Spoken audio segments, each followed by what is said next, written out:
Hi friends, welcome back to my tips and tricks. இன்றைக்கி நம்ம என்ன வீடியோ பார்க்க போகிறோம் அப்படின்னு பார்த்தீங்கன்னா, கோல்டு காயின் சேவிங்ஸ் டிப்ஸ் பற்றி தான் பார்க்க போகிறோம். இப்போ தான் ஃபஸ்ட் டைம் நம்மளுடைய வீடியோஸ் நீங்கள் பார்க்குறீங்க அப்படின்னா நம்மளுடைய சேனலை சப்ஸ்கிரைப் பண்ணிக்கோங்க. கூடவே பெல் சிம்பிளையும் ப்ரெஸ் பண்ணிக்கோங்க. அப்போ தான் என்னுடைய ஒவ்வொரு வீடியோஸும் உங்களுக்கு நோட்டிஃபிகேஷனாக வரும். நம்மளுடைய சேனலில் நிறைய money savings video, gold savings video, பெண்களுக்கான பிஸ்னஸ் ஐடியாஸ் பற்றின நிறைய வீடியோஸ் வந்து ஷேர் பண்ணியிருக்கேன். ஸோ பார்க்காதவங்க கண்டிப்பாக செக் பண்ணி பாருங்கள், உங்களுக்கு ரொம்பவே யூஸ்ஃபுல்லாக இருக்கும். ஸோ கோல்டு காயின் லாபமாக சேவ் பண்ணி வாங்குறதுக்கான ஒரு சேமிப்புகள் பற்றி தான் நம்ம இன்றைக்கி வந்து பார்க்க போகிறோம். ஸோ இதில் பார்த்தீங்க அப்படின்னா எனக்கு தெரிஞ்ச சில விஷயங்களை வந்து உங்கள் கூட வந்து ஷேர் பண்ணியிருக்கேன். ஸோ கண்டிப்பாக உங்களுக்கு ரொம்பவே யூஸ்ஃபுல்லாக இருக்கும். அதே போல் கோல்டு காயின் வாங்கி சேவ் பண்ணணும் அப்படின்னு நினைக்கிறவங்களுக்கு இந்த வீடியோ ரொம்பவே வந்து யூஸ்ஃபுல்லாக இருக்கும். ஸோ கண்டிப்பாக ஸ்கிப் பண்ணாமல் பாருங்கள். ஸோ ஃபஸ்ட்டு பார்க்க போகிறது பார்த்திங்க அப்படின்னா டிஜிகோல்டு. ஸோ டிஜிகோல்டில் நம்ம எப்படி வந்து லாபமாக வந்து சேவ் பண்ணலாம் அப்படின்ட்டு நான் வந்து ஒரு சில டிப்ஸை வந்து உங்கள் கூட ஷேர் பண்ணிக்கிறேன். ஸோ டிஜிகோல்டில் பார்த்திங்க அப்படின்னா ஃபஸ்ட் வந்து நமக்கு 100 ரூபாயிலேருந்தே நம்ம வந்து தங்கம் வந்து சேமிக்க முடியும். ஸோ அந்த 100 ரூபாய்க்கு பார்த்திங்க அப்படின்னா நமக்கு வந்து போனஸுமே வந்து எக்ஸ்ட்ராவாக கொடுப்பாங்க. நம்ம எவ்வளோ அமௌண்ட் வந்து சேவ் பண்ணுறோமோ ஸோ அதுக்கு தகுந்த மாதிரியான அளவில் நமக்கு வந்து அந்த ஒரு போனஸ் அப்படிங்கிறது வந்து கிடைக்கும். ஸோ அந்த போனஸுமே பார்த்திங்க அப்படின்னா நமக்கு வந்து கோல்டாக தான் அவங்க வந்து அதில் வந்து மென்ஷன் பண்ணுவாங்க.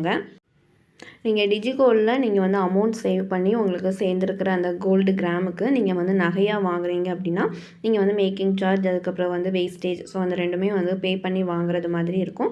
ஸோ இது நீங்கள் வந்து கோல்டு காயின் வாங்கினீங்க அப்படின்னா உங்களுக்கு வந்து ஒரு 2% வந்து தான் உங்களுக்கு வந்து கோல்டு காயினுக்கு வந்து அவங்க வந்து வேஸ்டேஜ் அந்த மாதிரி வந்து போடுவாங்க.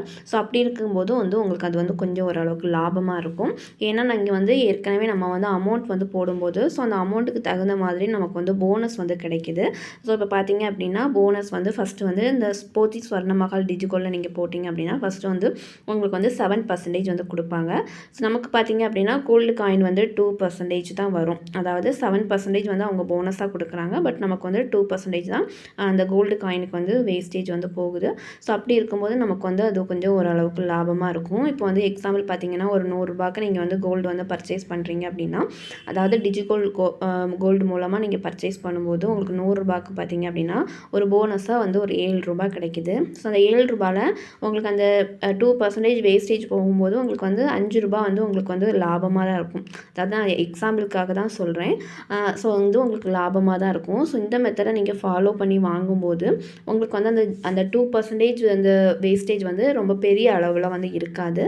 நீங்கள் வந்து கோல்டு காயினாக பர்ச்சேஸ் பண்ணும்போது மட்டும்தான் நான் இதை சொல்கிறேன். நீங்கள் வந்து நகையாக பர்ச்சேஸ் பண்ணிங்க அப்படின்னா உங்களுக்கு வந்து நீங்கள் மேக்கிங் சார்ஜ், வேஸ்டேஜ் எல்லாமே நாங்கள் வந்து பெரிய அளவில் தான் இருக்கும். ஒரு 10%, 13%, ஸோ அந்த மாதிரி தான் இருக்கும். பட் நீங்கள் வந்து கோல்டு காயினாக வாங்கும்போது இந்த டிஜிகோல்டு மூலமாக நீங்கள் வாங்குறது வந்து உங்களுக்கு வந்து கொஞ்சம் லாபமானதாக தான் இருக்கும். நீங்கள் வந்து ஜுவல்லாக பர்ச்சேஸ் பண்ணுறீங்கன்னா நீங்கள் மந்த்லி சீட் அந்த மாதிரி கூட ஜாயின் பண்ணி நீங்கள் வாங்கிக்கலாம்.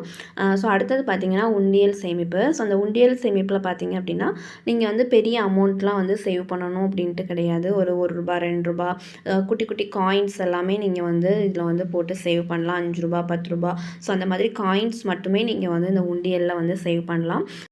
ஸோ இந்த மாதிரி சின்ன சின்ன அமௌண்ட் நீங்கள் வந்து இதில் சேவ் பண்ணிகிட்டே இருக்கும்போது ஒரு நாள் பார்த்தீங்க அப்படின்னா ஒரு பெரிய அமௌண்ட் வந்து கண்டிப்பாக உங்களுக்கு கிடைக்கும். ஸோ அந்த அமௌண்ட்லேயே நீங்கள் வந்து கோல்டு காயின் வந்து வாங்கி சேவ் பண்ணலாம். நம்ம வந்து ரூபாய், 2 ரூபாய் தானே, இதை எப்படி நம்ம சேவ் பண்ணுறது அப்படின்ட்டு நம்ம வந்து நினைக்காம ரூபாயாக இருந்தாலும் அது வந்து ஒரு அமௌண்ட் தான். ஸோ அதை வந்து நம்ம கொஞ்சம் கொஞ்சமாக சேவ் பண்ணோம் அப்படின்னா 10 நாள் நம்ம வந்து 10 ரூபா வச்சு சேவ் பண்ணோம்னா 10வது நாள் நமக்கு வந்து 100 ரூபாய் கிடைக்கும். ஸோ இந்த மாதிரி தான் நமக்கு ரூபாய் சேவ் பண்ணாலும் சேவிங்ஸ் தான், 2 ரூபாய் சேவ் பண்ணாலும் சேவிங்ஸ் தான். ஸோ அந்த மாதிரி நீங்கள் உண்டியலில் சேவ் பண்ணி கூட நீங்கள் வந்து கோல்டு காயின் வந்து வாங்கலாம். ஸோ அடுத்தது பார்த்திங்கன்னா daily saving. So daily savings பார்த்திங்க அப்படின்னா உங்கள் கையில் ஒரு 10 ரூபாய், 20 ரூபாய், 30 ரூபாய், ஸோ அந்த மாதிரி கொஞ்சம் கொஞ்சம் அமௌண்ட்டாகிட்டு நீங்கள் வந்து சேவ் பண்ணலாம். ஸோ இப்போ பார்த்திங்க அப்படின்னா 100 மில்லிகிராம்லேருந்து உங்களுக்கு கோல்டு காயின் வந்து சேல்ஸ் பண்ணுறாங்க. ஸோ அந்த மாதிரி டெய்லி கொஞ்சம் கொஞ்சம் அமௌண்ட் வந்து சேவ் பண்ணி நீங்கள் வந்து கோல்டு காயின் வந்து வாங்கிக்கலாம். ஒரு மந்த் வந்து நான் இவ்வளோ இன்றைக்கி வந்து ஒரு அரை கிராம் கோல்டு காயின் இந்த மந்தில் வாங்கணும் அப்படின்ட்டு நீங்கள் வந்து ஒரு கோல் ஃபிக்ஸ் பண்ணி நீங்கள் வந்து டெய்லி வந்து சேவ் பண்ண ஆரம்பிக்கணும். ஸோ இந்த மாதிரி டெய்லி சேவ் பண்ண ஆரம்பிக்கும்போது உங்களுக்கு பார்த்தீங்கன்னா ஒரு மந்த்து நீங்கள் வந்து ஒரு சின்ன சின்ன, அதாவது 100 மில்லி, 200 மில்லி, இல்லைனா ஒரு அரை கிராம், ஸோ அந்த மாதிரி கொஞ்சம் கொஞ்சமாக நீங்கள் வந்து கோல்டு காயினை வந்து சேவ் பண்ண முடியும்.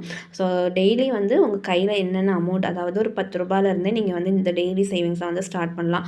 10 ரூபாய், 50 ரூபாய், ஒரு 60 ரூபாய், ஸோ அந்த மாதிரி நீங்கள் பண்ணும்போது உங்களுக்கு பார்த்தீங்கன்னா ஒரு அமௌண்ட், அதாவது ஒரு பெரிய அமௌண்ட் இல்லைனாலும் ஒரு ரூ. 1000 ஒரு மாதம் நீங்கள் சேவ் பண்ணாலுமே நீங்கள் அதை வந்து ஒரு மில்லிகிராம் அளவுக்கு வந்து கோல்டு காயினாக மாற்ற முடியும். ஸோ அந்த மாதிரி கூட நீங்கள் வாங்குனீங்க அப்படின்னா அது வந்து உங்களுக்கு வந்து ஒரு பெரிய ஒரு நல்ல சேவிங்ஸாகவே இருக்கும். இந்த டெய்லி சேவிங்ஸை வந்து நீங்கள் டிஜிகோல்ட்லேயும் கூட வந்து நீங்கள் சேவ் பண்ணலாம். பட் நீங்கள் டிஜிகோல்டில் போகும்போது உங்களுக்கு ₹100 வந்து கண்டிப்பாக இருக்கணும். பட் டெய்லி சேவிங்ஸ் அப்படிங்கும்போது உங்களுக்கு வந்து ஒரு ₹10 அது வந்து ஸ்டார்ட் ஆகும். ஸோ அடுத்தது பார்த்திங்கன்னா விசேஷ நாட்களில் நீங்கள் வந்து கோல்டு காயின் வாங்குறதுக்கு சேவ் பண்ணலாம். இந்த விசேஷ நாட்கள் அப்படின்னு பார்த்தீங்கன்னா நமக்கு வந்து நியூ இயர், பொங்கல், அப்புறம் வந்து தீபாவளி, ஸோ இந்த அக்ஷய திருதியை, ஸோ அந்த மாதிரியான டைமில் பார்த்தீங்க அப்படின்னா எல்லா ஷாப்ஸ்லையுமே பார்த்தீங்க அப்படின்னா மோஸ்ட்லி வந்து ஆஃபர்ஸ் வந்து அனௌன்ஸ் பண்ணுவாங்க. ஸோ அந்த ஆஃபர்ஸ் அனௌன்ஸ் பண்ணும்போது பார்த்தீங்க அப்படின்னா கோல்டு காயினுக்கு வந்து வேஸ்டேஜ் இல்லை அப்படின்ட்டு கூட நிறைய ஷாப்ஸில் வந்து சொல்லுவாங்க. அதே போல் பார்த்தீங்க அப்படின்னா உங்களுக்கு வந்து ஒரு கிராமுக்கு ₹200, ₹300 அந்த மாதிரி கம்மியாகவும் வந்து சேல்ஸ் பண்ணுவாங்க. ஸோ நீங்கள் அப்படி கூட நீங்கள் வந்து கோல்டு காயின் வாங்கும்போது உங்களுக்கு வந்து ஒரு கிராமுக்கு ஒரு அமௌண்ட் வந்து கம்மியாகும். அதே போல் பார்த்தீங்கன்னா நீங்கள் வந்து வேஸ்டேஜ் இல்லாமல் கூட நீங்கள் வந்து கோல்டு காயினை வந்து பர்ச்சேஸ் பண்ணிக்க முடியும். ஒரு சில ஷாப்ஸில் பார்த்தீங்க அப்படின்னா கிஃப்ட்டுமே அவங்க வந்து கொடுப்பாங்க. அதாவது இந்த ஃபங்க்ஷன் அந்த மாதிரி டைமில் போய் நீங்கள் வந்து கோல்டு பர்ச்சேஸ் பண்ணும்போது உங்களுக்கு வந்து கிஃப்ட்டுமே வந்து கிடைக்கும். ஸோ அந்த மாதிரி இந்த விசேஷ நாட்கள் வரும்போது நம்ம வந்து சேவ் பண்ணி வாங்கணும் அப்படின்னாலும் நமக்கு வந்து அது லாபமாக இருக்கும். ஸோ அடுத்தது பார்த்திங்க அப்படின்னா வேஸ்டேஜ் இல்லாமல் கோல்டு காயின் வந்து வாங்கலாம். நிறைய ஷாப்ஸ், அதாவது சின்ன சின்ன ஷாப்ஸ்லலாம் பார்த்திங்க அப்படின்னா கோல்டு காயினுக்கு வந்து வேஸ்டேஜ் வந்து இருக்காது. அதாவது மார்க்கெட் ப்ரைஸ்லேருந்து ஜிஎஸ்டி மட்டும் நம்ம பே பண்ணி வாங்குறது மாதிரி நிறைய ஷாப்ஸில் வந்து சேல்ஸ் பண்ணுவாங்க. ரொம்ப பெரிய ஷாப்க்கெலாம் போனீங்க அப்படின்னா அந்த இது இருக்குமான்னு எனக்கு தெரில. பட் எனக்கு தெரிஞ்சு அதாவது லோக்கலில் இருக்க கொஞ்சம் சின்ன சின்ன ஷாப்ஸ்லாம் நீங்கள் போய் கேட்டிங்க அப்படின்னா இந்த மாதிரி வந்து அவங்க சேல்ஸ் பண்ணுவாங்க. ஸோ அவங்கக்கிட்டயே நீங்கள் வந்து வாங்கிக்கலாம். ஸோ அந்த மாதிரி வாங்கும்போது பார்த்திங்க அப்படின்னா வேஸ்டேஜ் இருக்காது. நம்ம வந்து ஜிஎஸ்டி மட்டும் கொடுத்து நம்ம வந்து வாங்குறது மாதிரி இருக்கும். ஸோ அடுத்தது பார்த்திங்க அப்படின்னா 24 கேரட் கோல்டு காயின் வந்து நீங்கள் வந்து வாங்கி சேவ் பண்ணலாம். இந்த 24 கேரட் கோல்ட் காயின் நீங்கள் வாங்கி சேவ் பண்ணும்போது வந்து உங்களுக்கு நீங்கள் வாங்கும்போதும் ப்ரைஸ் வந்து கொஞ்சம் அதிகமாக தான் இருக்கும்.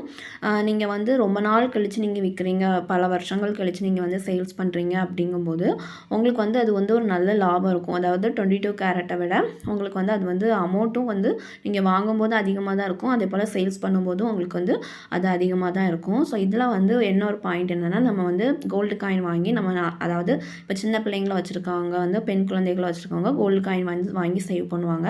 அதை வந்து நாளடைவில் வந்து நகையாக மாற்றலாம் அப்படிங்கிற ஒரு பிளானில் வச்சுருப்பாங்க. ஸோ அந்த மாதிரி இருக்கும்போது நம்ம 24 கேரட் வாங்கினோம் அப்படின்னா நம்ம வந்து அதை வந்து 22 கேரட்டாக மாற்றும்போது நமக்கு வந்து வேஸ்டேஜ் வந்து ஓரளவுக்கு வந்து கம்மியாகும். ஏன்னு கேட்டிங்கன்னா அதாவது 22 கேரட்டை விட 24 கேரட் வந்து ப்ரைஸ் வந்து அதிகமாக இருக்கும்போது நமக்கு பார்த்திங்க அப்படின்னா இப்போ வந்து 22 கேரட் வந்து ₹8,755 இருக்கும்போது நமக்கு வந்து இந்த 24 கேரட் பார்த்திங்க அப்படின்னா ₹9,558 வந்து சேல்ஸ் பண்ணுறாங்க. ஸோ அந்த மாதிரி இருக்கும்போது நமக்கு பார்த்திங்க அப்படின்னா நம்ம வந்து 24 கேரட்டாக 22 கேரட்டாக மாற்றி நம்ம நகையாக வாங்கும்போது நமக்கு வந்து வேஸ்டேஜில் வந்து ஒரு அமௌண்ட் வந்து கண்டிப்பாக வந்து கம்மியாகும். நமக்கு வந்து இப்போ 10% வந்து நமக்கு வந்து வேஸ்டேஜ், அதாவது நம்ம வந்து கோல்டுக்கு நம்ம அமௌண்ட் எதுவும் கொடுக்க வேண்டியது இருக்காது. பட் நம்ம வந்து வேஸ்டேஜ் அப்படிங்கிறது வந்து பே பண்ணி வாங்குறது மாதிரி இருக்கும். ஸோ அந்த மாதிரி பண்ணும்போது நமக்கு வந்து 24 கேரட்டாக நீங்கள் கோல்டு காயினாக வாங்கி சேவ் பண்ணிவிட்டு நீங்கள் அதை வந்து நாளடைவில் நகையாக மாற்றும்போது உங்களுக்கு வந்து அந்த வேஸ்டேஜ் வந்து நீங்கள் வந்து பே பண்ண வேண்டியது இருக்காது. வேணால் ஒரு 2%, 3% அந்த மாதிரி மட்டும் நீங்கள் வந்து கொடுத்து நீங்கள் வந்து உங்களை வந்து அதை வந்து நீங்கள் நகையாக வந்து மாற்றிக்கலாம். ஏன்னா நீங்கள் வாங்கும்போது பார்த்தீங்க அப்படின்னா ஜிஎஸ்டியுமே இப்போ வந்து ₹1000 வாங்குறீங்க அப்படின்னா உங்களுக்கு வந்து ஒரு ₹30 தான் ஜிஎஸ்டி வரும். இதே இது நீங்கள் வந்து ஒரு கிராம் வந்து ₹10,000 நீங்கள் வந்து அதை வந்து மாற்றும்போது உங்களுக்கு வந்து அதே ஜிஎஸ்டி வந்து ₹300 மாறும். ஸோ அப்படி இருக்கும்போது நீங்கள் 22 கேரட் கோல்டு காயினாக வாங்குறத விட இந்த 24 கேரட் கோல்டு காயினாக வாங்குறது நமக்கு வந்து நல்லாவே வந்து ஒரு பெனிஃபிட்டாக இருக்கும். ஸோ எனக்குமே பார்த்திங்க அப்படின்னா கோல்டு காயின் வாங்கி சேவ் பண்ணுறதுல அந்தளவுக்கு வந்து விருப்பம் இல்லை.